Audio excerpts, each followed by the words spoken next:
Hi, welcome to Laura's Fundora. Today I'm going to show you how to make this moon out of paper.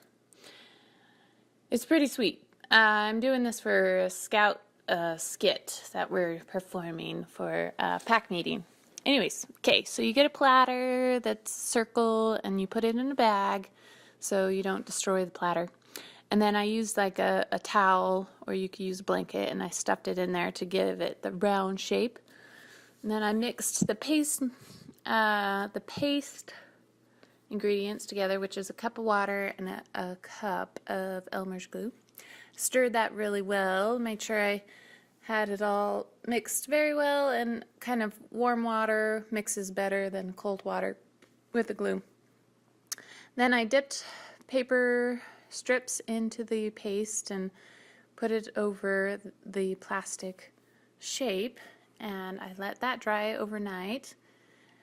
Then after it's dried, I cut the raw edges, made kind of a somewhat perfect circle, the best of what I could do.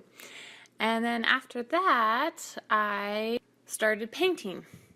So I first did a base coat of this like light gray color, let that dry, and then I did splotches of dark gray and splotches of light gray, adding, like mixing a little bit of white to the gray that I already had.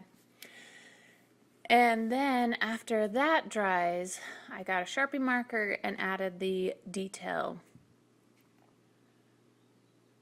to it, so like the craters and the cracks, and I did an outline around the circle so the circle kind of really pops out. And that is how I made a paper mache moon. Super easy and pretty fun to do with the scouts and their skit.